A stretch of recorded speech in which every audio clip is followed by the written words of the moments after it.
집 정리를 하던 평범한 오후였습니다. 오래된 책장 속 깊숙이 숨겨진 낡은 통장을 발견했을 때 제 심장은 순간 멈추는 듯 했습니다. 통장은 먼지가 잔뜩 쌓여 있었지만 안을 펼치자 기록은 또렷했습니다. 매달 빠져나가는 금액이 일정했고 일부는 명절마다 크게 늘어났습니다. 이름은 적혀 있지 않았습니다. 출금은 모두 현금으로 이루어져 있었기 때문이었습니다. 순간 머릿속이 복잡해졌습니다. 혹시 아버지에게 다른 가족이 있는 걸까? 아니면 누군가와 관계를 숨기고 있는 걸까? 불법적인 일? 숨겨둔 빚? 제 머릿속에는 온갖 상상이 스쳐 지나갔습니다. 아버지, 이건 대체 뭐예요? 제 목소리는 떨렸습니다. 아버지의 얼굴은 순간 굳어졌습니다. 평생 거짓말 한 번 안 하시던 분이 말끝을 흐리셨습니다. 통장 기록을 유심히 살펴볼수록 혼란스러움은 커졌습니다. 10년이 넘는 세월 동안 매달 일정 금액이 빠져나갔습니다. 어떤 달에는 50만 원, 어떤 달에는 100만 원, 명절에는 200만 원까지.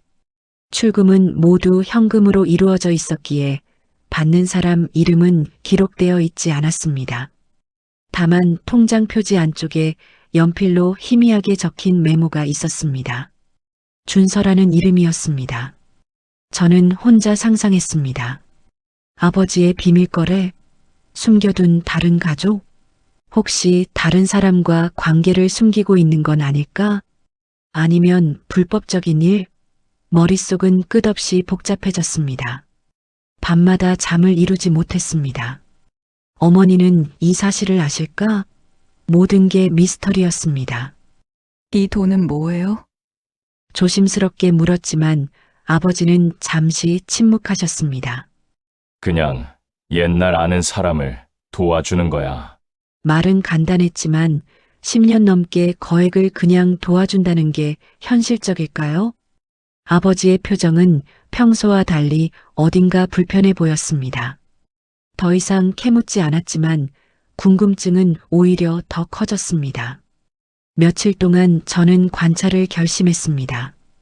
혹시 아버지가 혼자만의 비밀을 감추고 있는 걸까? 토요일 오후 아버지는 집을 나섰습니다. 산책 좀 하고 올게. 말씀하신 걸 듣고 저는 몰래 뒤를 따랐습니다. 가슴이 두근거렸습니다. 무엇을 발견하게 될지 두렵기도 하고 궁금하기도 했습니다. 아버지는 아파트 단지 맞은편 놀이터로 향했습니다. 벤치에 앉아 손에 작은 편의점 봉지를 들고 무언가를 기다리는 듯 했습니다. 주변은 한적했고 저는 나무 뒤에서 숨죽이며 지켜보았습니다. 아버지의 모습이 평소와는 달라 보였습니다. 조금 긴장한 듯 하면서도 기다림 속에 묘한 설렘 같은 것이 느껴졌습니다. 10분쯤 지났을까요? 초등학교 고학년쯤 되어 보이는 남자아이가 달려왔습니다. 그 아이는 우리 아파트 단지에서 가끔 마주치던 아이였습니다. 항상 밝고 예의 바른 아이라는 인상을 받았었지요. 아이는 아버지를 보자 환하게 웃으며 손을 흔들었습니다. 아저씨! 아버지도 따뜻한 미소를 지으며 아이를 맞이했습니다. 둘은 자연스럽게 이야기를 나누기 시작했습니다. 아버지는 준비해온 과자와 음료수를 아이에게 건네셨습니다. 아이는 환하게 웃으며 받아들었습니다. 그 모습을 보니 처음 만나는 사이가 아님이 분명했습니다. 오히려 오랫동안 알고 지낸 사이처럼 편안해 보였습니다. 저는 숨을 죽이고 그 광경을 지켜봤습니다. 저 아이는 누구일까? 왜 아버지는 정기적으로 큰 돈을 빼내면서 이렇게 따로 만나시는 걸까? 혹시 아버지... 그 생각까지 미치자 가슴이 철렁 내려앉았습니다. 하지만 동시에 이상한 점도 있었습니다. 아버지와 아이 사이의 거리감이요. 서로 친밀하지만 어딘가 조심스러운 경계가 있는 것처럼 보였습니다. 30분쯤 지나 아이가 먼저 일어났습니다. 학원에 가야 한다는 듯 시계를 보더니 아버지께 공손히 인사를 하고 떠났습니다. 아버지는 아이가 멀어질 때까지 그 자리에 앉아 지켜보셨습니다. 그 뒷모습이 어딘가 쓸쓸해 보였습니다. 집으로 돌아온 저는 더 이상 참을 수 없었습니다. 거실에서 혼자 계시던 아버지께 다가갔습니다. 어머니는 마침 친구분을 만나러 나가신 상태였습니다. 아버지, 오늘 놀이터에서 만난 그 아이는 누구예요? 아버지는 깜짝 놀라시며 저를 보셨습니다. 내가 봤구나. 긴 침묵이 흘렀습니다. 거실 시계 소리만 또각또각 울렸습니다. 아버지는 깊은 한숨을 쉬시더니 천천히 입을 여셨습니다. 앉아라. 이야기를 해야겠구나. 아버지의 목소리는 무겁고 낮았습니다. 저는 조용히 아버지 앞에 앉았습니다. 손에 땀이 났습니다. 아버지와 함께 앉아 이야기를 듣기 시작했습니다. 아이의 정체는 단순한 남의 아이가 아니었습니다. 아버지의 오래된 친구, 박철호라는 사람이 있었습니다. 초등학교 때부터 함께한 절친한 친구였다고 합니다. 3명의 친구가 있었는데 아버지와 철호, 그리고 김민수였습니다. 셋은 형제처럼 지내며 평생을 함께해 왔다고 했습니다. 철호 부부는 오랫동안 아이가 없었습니다. 결혼한 지 거의 10년이 지나도록 아이가 생기지 않아 부부는 포기하고 있었다고 합니다. 병원 치료도 여러 번 받았지만 소용이 없었습니다. 그렇게 체념하고 살던 중 기적처럼 늦게 아이가 생겼습니다. 철호의 나이 40이 다 되어서였습니다. 이름은 준서였습니다. 철호는 정말 기뻐했어. 매일 아들 자랑을 했지. 준서라는 이름에도 얼마나 많은 의미를 담았는지 몰라. 아버지의 목소리에 그리움이 묻어났습니다. 하지만 이어지는 말은 비극이었습니다. 그러나 행복은 오래가지 못했습니다. 준서가 도를 갓 지났을 때였습니다. 철호 부부가 차를 타고 가다가 큰 교통사고를 당했습니다. 아내는 현장에서 즉시 세상을 떠났고 철호는 병원으로 옮겨졌지만 사흘을 버티지 못했습니다. 다행히 준서는 그날 시댁에 맡겨져 있었기에 사고를 피할 수 있었습니다. 아이는 살았지만 갑자기 부모를 잃은 돌진한 아기를 누가 키우겠니?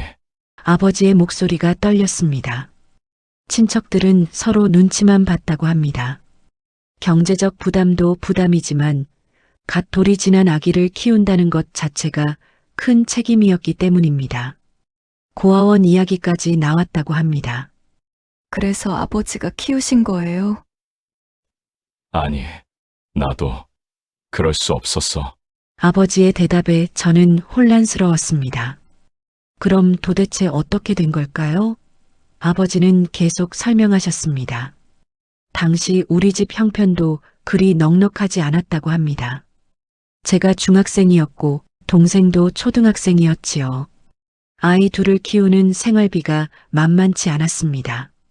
갑자기 갓 돌진한 아기를 데려온다는 건 내 엄마한테도 너희들한테도 큰 부담이 될 게 뻔했어. 아버지는 그때 혼자 결정을 내리셨습니다. 자신과 가족에게 부담을 주지 않으면서 동시에 준서가 안정적으로 자랄 수 있는 방법을 찾으신 것입니다. 그래서 선택한 방법이 역할 분담이었습니다. 민수한테 부탁을 했어. 민수 부부는 아이가 없었거든. 김민수 부부는 결혼 후 오랫동안 노력했지만 아이를 가질 수 없었습니다. 그 당시에는 경제적으로도 여유가 없어 입양도 포기한 상태였다고 합니다. 아버지는 민수에게 제안했습니다. 자신이 경제적으로 지원할 테니 민수 부부가 준서를 키워달라고요. 처음에 민수는 망설였어. 자기들 경제력으로 아이를 제대로 키울 수 있을지 자신이 없었거든. 하지만 아버지는 확실히 약속했습니다. 준서가 대학을 졸업할 때까지 모든 비용을 책임지겠다고요. 생활비, 교육비, 의료비, 모든 것을 지원하겠다고 말입니다. 민수는 결국 받아들였어. 그리고 준서를 진짜 자기 아들처럼 키웠지. 기록이 남으면 혹시라도 민수네가 불편해질까봐. 그래서 현금이 낫다고 생각했어. 아버지는 경제적 지원을 맡았습니다. 준서를 돌보는 과정에서 필요한 모든 비용을 매달 현금으로 인출해 민수에게 전달했습니다. 민수 부부의 수입만으로는 빠듯했지만 아버지의 지원 덕분에 아이만큼은 부족함 없이 키울 수 있었다고 했습니다. 통장의 비밀이 바로 이것이었습니다. 명절에 금액이 늘어난 것도 준서의 용돈이나 특별한 지출을 위한 것이었습니다. 왜 저희한테 말씀 안 하신 거예요? 우리도 알았으면 같이 도울 수 있었잖아요. 아버지는 고개를 저으셨습니다. 내 엄마한테 부담 주고 싶지 않았어. 그리고 솔직히 나도 확신이 없었거든. 내가 과연 그 약속을 끝까지 지킬 수 있을지. 만약 중간에 경제적으로 어려워지면 어쩌나. 그런 불안함을 가족들과 나누고 싶지 않았어. 10년 넘게 아버지는 혼자 그 책임을 짊어지고 계셨던 것입니다. 매달 자신의 용돈을 줄이고 야근 수당을 모으고 때로는 부업까지 하시며 그 돈을 마련하셨다고 합니다. 힘들지 않으셨어요? 힘들었지. 포기하고 싶을 때도 있었어. 특히 너희 등록금 내느라 빠듯할 때는. 아버지는 말끝을 흐리셨습니다. 하지만 그럴 때마다 철호 생각이 났어. 기적처럼 얻은 아들이었잖니. 철호가 준서를 얼마나 사랑했는지.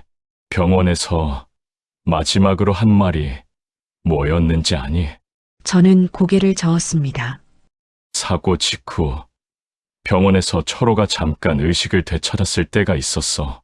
나한테 딱 한마디만 했어. 준서를 부탁해. 그게 마지막이었어. 아버지의 목소리가 떨렸습니다. 저도 모르게 눈물이 흘렀습니다. 김민수 부부는 준서를 진심으로 사랑하며 키웠습니다. 법적으로 입양하지는 않았지만 후견인 자격으로 모든 보살핌을 맡았습니다. 준서가 친부모의 존재를 잊지 않도록 철호의 성을 그대로 유지시켰다고 합니다. 준서는 자기 부모님이 돌아가신 걸 알아요? 알지. 민수 부부가 준서가 7살쯤 됐을 때 조심스럽게 이야기해줬어. 그리고 내 존재도 알려줬지. 아빠의 가장 친한 친구분이 너를 도와주고 계신다고. 그래서 준서가 아버지를 보면 그렇게 밝게 인사하는 거였구나. 하지만 아버지는 준서에게 부담을 주고 싶지 않았다고 합니다. 나는 민수에게 부탁했어. 준서 앞에서 내가 특별해 보이지 않게 해달라고. 그냥 아빠 친구 정도로만 생각하게 해달라고. 아버지는 준서를 직접 만나는 것도 최소화했습니다. 한 달에 한두 번 놀이터에서 우연을 가장해 마주치는 정도였습니다. 그때마다 아이가 좋아할 만한 간식을 준비해 가셨다고 합니다. 자주 만나면 민수 부부가 섭섭해할 수도 있잖니? 준서의 진짜 부모는 민수 부부야. 나는 그저 뒤에서 조용히 돕는 사람일 뿐이지. 그 이야기를 듣고 며칠이 지났습니다. 저는 여전히 모든 것이 실감나지 않았습니다.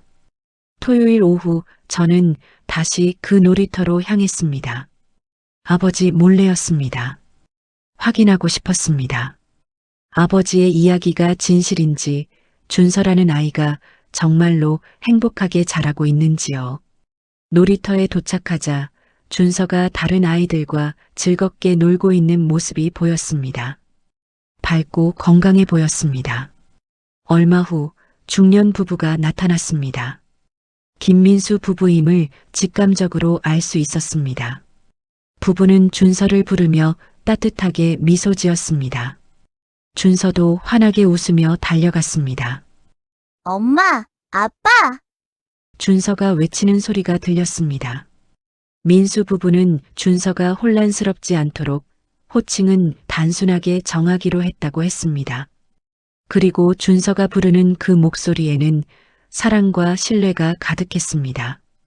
김민수 부부는 준서를 꼭 안아주며 머리를 쓰다듬었습니다. 진짜 가족의 모습이었습니다. 피는 나누지 않았지만 마음으로 이어진 가족이었습니다. 그 순간 멀리서 아버지가 나타나셨습니다. 아버지도 놀이터에 오신 것입니다. 준서는 아버지를 발견하고 밝게 손을 흔들었습니다. 아저씨! 아버지도 손을 흔들며 다가가셨습니다. 김민수 씨와 아버지는 가볍게 악수를 나누셨습니다. 오랜 친구끼리의 편안한 인사였습니다. 민수 씨의 아내도 아버지께 공손히 인사했습니다. 네 사람은 잠시 벤치에 앉아 이야기를 나눴습니다. 준서는 그 옆에서 아버지가 가져온 간식을 먹으며 즐거워했습니다. 저는 멀리서 그 광경을 지켜봤습니다. 이제 모든 의문이 풀리는 순간이었습니다.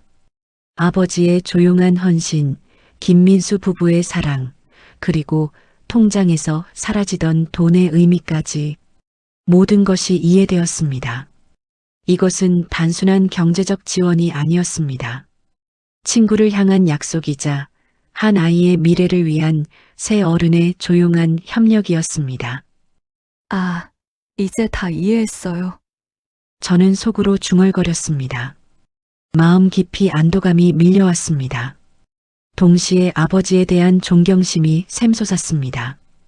그날 저녁 집으로 돌아온 저는 아버지께 말씀드렸습니다. 아버지, 오늘 놀이터에 갔었어요. 아버지는 놀라셨지만 곧 미소를 지으셨습니다.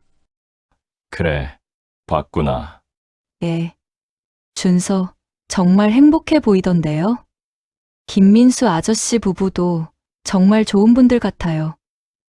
그래, 민수 부부는 훌륭한 사람들이야.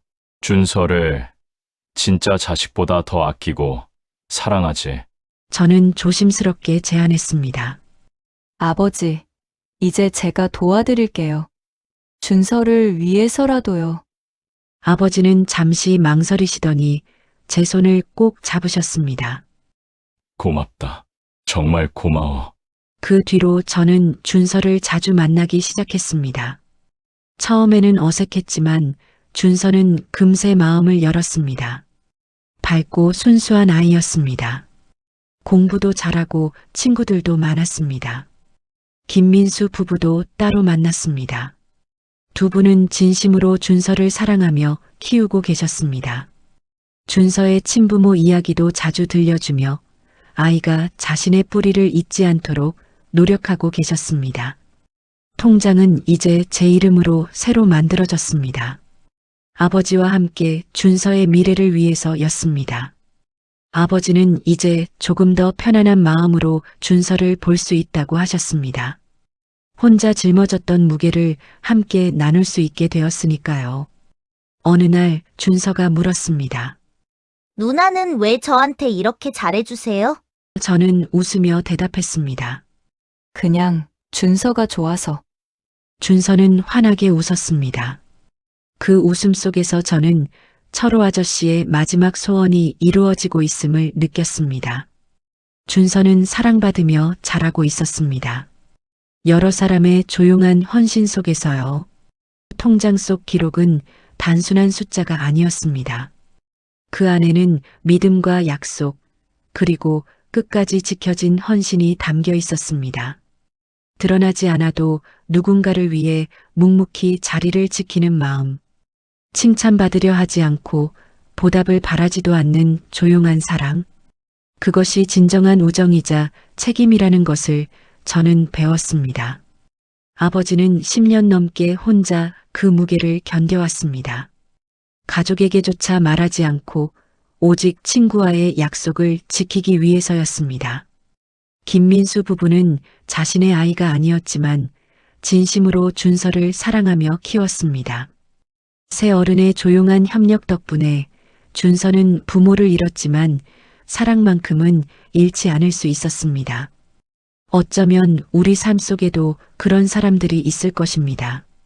겉으로 드러나지 않게 조용히 그러나 끝까지 누군가를 지켜주는 사람들. 그들의 이야기는 통장 속 숫자처럼 단순해 보일지 모르지만 그 안에는 무한한 마음이 담겨 있습니다. 오늘 이야기는 여기서 마무리됩니다. 혹시 여러분 곁에도 조용히 여러분을 지켜주는 누군가가 있지는 않나요? 때로는 그 마음을 알아차리고 감사를 전하는 것도 우리가 할 수 있는 작은 보답일 것입니다. 황금빛 노을은 오늘도 우리네 삶 속 지난 이야기를 전해드립니다. 이 이야기가 여러분의 마음에 작은 울림으로 남았다면 구독과 좋아요 부탁드립니다. 댓글로 여러분의 생각과 경험도 나눠주세요. 여러분의 관심이 더 많은 따뜻한 이야기를 만드는 힘이 됩니다. 감사합니다. 오늘도 편안한 밤 되세요.